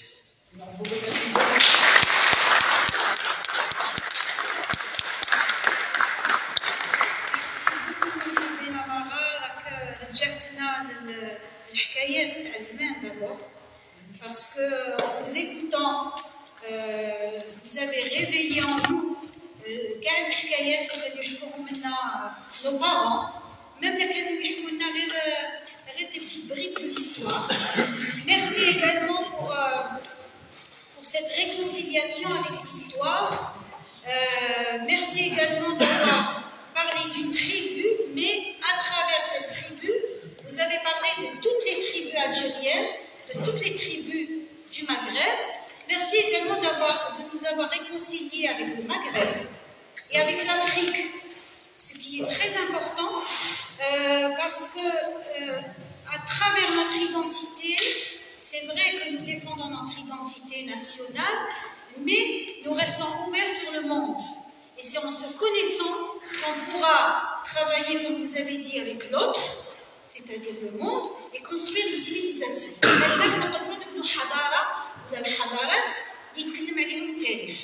C'est ça ce qui est important. Vraiment, merci beaucoup. Et voilà, maintenant on donne la parole à notre cher public. Et voilà, c'est très positif et ça donne beaucoup d'espoir. Et ce qui m'a plu également, c'est que vous avez parlé de nos Algériens d'aujourd'hui. Vous avez assemblé le passé avec le présent et le futur. Vous avez parlé de ces Algériens qui aujourd'hui sont en train de conquérir le monde. Effectivement, dimanche, j'ai été à Listo et j'étais en présence d'un grand savant algérien qui est Kemal Youssef Toumi, un grand savant que l'Algérie aussi est en train de reconnaître dans le domaine des sciences dures. Voilà, un exemple de nos savants qui sont de l'autre côté, mais qui reviennent vers l'Algérie pour redonner à l'Algérie, pour partager aussi leur savoir. Ils sont là. Actuellement, puisque vous avez parlé des artistes, le festival de Cannes actuel est plein d'Algériens. Nous avons beaucoup d'Algériens, nous avons des Algérois, nous avons des artistes, une artiste, une femme qui est en train de monter les échelles de Cannes. On en est fiers. Et voilà. On est partout dans le monde. On est partout dans le monde. Et vous avez parlé de l'Institut Pasteur qui est tenu par une Algérienne, etc., etc. Et je pense que c'est à partir de l'Algérie que nous pourrons conquérir le monde et parfois, à partir de l'extérieur, reconquérir l'Algérie. Parce que parfois, on est reconnu à l'extérieur pour être reconnu à l'intérieur, malheureusement. C'est comme ça. C'est la vie. L'essentiel qu'on existe. C'est comme ça qu'on existe. Voilà, notre existence est reconnue.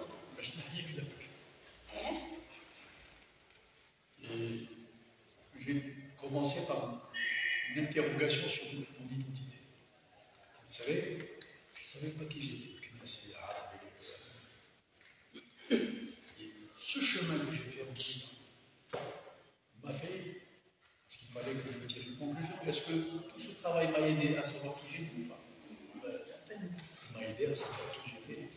Et je vous livre juste une petite phrase pour vous dire, parce que ça m'a été posé. Allez, bon, vous avez cherché, et vous avez trouvé, vous avez répondu à la question, vous avez eu au débat. Mais j'adore des gens qui m'intéressent. C'est l'occasion de débat. Bien sûr. Oui, j'ai trouvé, alhamdoulilah, l'identité algérienne, forgée au cours de nombreux siècles, se révèle être pour nous. Parce que le manfradage, celui qui veut partager et qui trouve que c'est juste, il va partager. Celui qui ne peut pas, mais pour moi, l'identité algérienne forgée au cours de nombreux siècles se révèle être pour moi une subtile alliance. La subtilité, cache pour moi, une subtile alliance entre la dimension berbère originelle.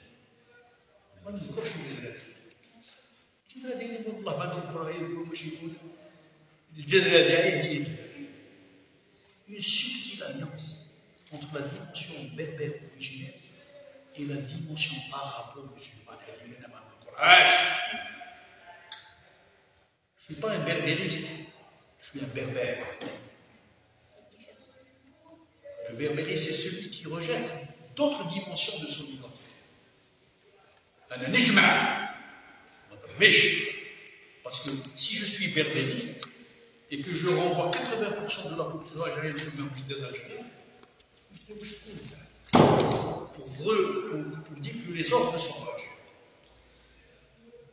L'identité algérienne forgée au cours de nombreux siècles se révèle être pour moi une subtile alliance entre la dimension berbère originelle et la dimension arabo-musulmane intériorisée. C'est-à-dire, ce n'est pas mon ethnie, mais c'est quelque chose qui est là, que j'ai intégré. Et pourquoi je dis le jeu? C'est pas vrai. Ça, je le dis dans l'histoire. Les Zenata, qui étaient la confédération la plus nombreuse de tribus algériennes, se sont arabisés volontairement. Et pourquoi ils se sont arabisés volontairement? C'est pour mieux se battre contre les berbères sédentarisés, parce qu'ils étaient en conflit. Et comme l'islam, c'était quelque chose d'extraordinaire, quand ils ont vu l'importance de ce message, en se disant arabe, ils voulaient être plus musulmans que les autres. Et c'était un intérêt bassement matériel, de pouvoir. Il faut le connaître, j'ai maintenant, donc on est arabe, donc je suis noble, donc je suis supérieur à l'équipe. Donc c'était volontairement qu'ils ont abandonné la langue berbère. Oh, maintenant, tellement ils étaient nombreux, et ils ont fini par arabiser l'ensemble de l'environnement maghrébin. Où est-ce que la langue amazigh s'est préservée? Dans les montagnes et dans les oasis. Ils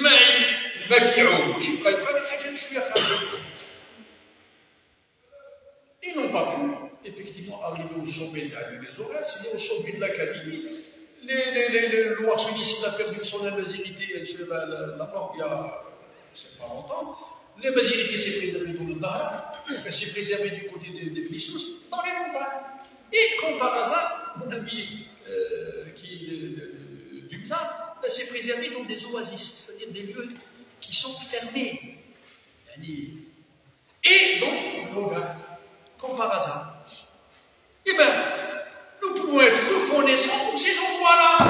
Ils nous ont préservé quand même notre mémoire. Et aujourd'hui, on peut récupérer notre amazirité, mais sans jeter ni l'arabe ni l'islam. Qu'est-ce que c'est que cette histoire-là?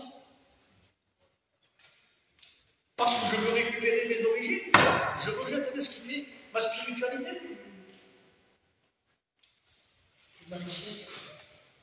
Donc moi je suis pour des choses qui m'enrichissent. Donc mon algérianité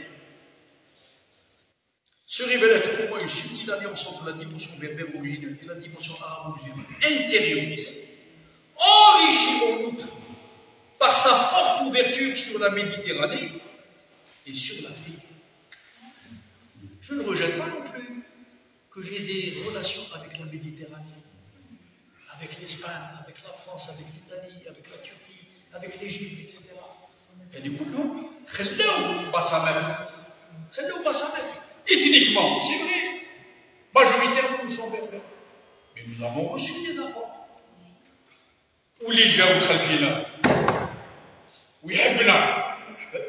Même des mariages. Il y avait un Algérois, un ami, on est d'origine turque. Ah, toi, on savait pas que tu étais d'origine turque.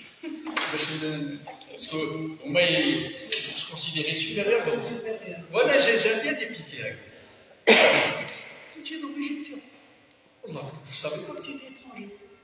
Tout bien, on t'accepte, معليش.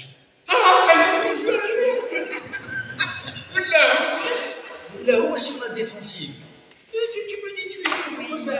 Je ne sais même pas de quelle région de Turquie tu viens. Mais tu te sens supérieur au berbère qui était là. Tu es où pardon, par la connaissance, on arrive. Tu peux l'aider de. Non, vous nous donnez la parole. Parce que vous avez le temps de parole. La définition communale. Sans digression. On va passer la parole au public avec plaisir. Alors, origine et la dimension musulmane intériorisée enrichit en outre par sa forte ouverture sur la Méditerranée. Et c'est ce que je voulais finir, cher ami. Et sur l'Afrique. Attention à ne pas rejeter l'Afrique. Attention à ne pas rejeter l'Afrique. L'Afrique, Hadana, et nous avons l'Afrique déjà chez nous. Tout à fait. Moi qui suis de Tiamet, on a un quartier de gens qui étaient venus d'Afrique. Et comme par hasard, là-bas, on termine. C'est vrai. Cher Khaled, dans la musique et la conquête, c'est un petit émigré. Au XVIIe siècle, les Africains, c'était des émigrés d'Afrique.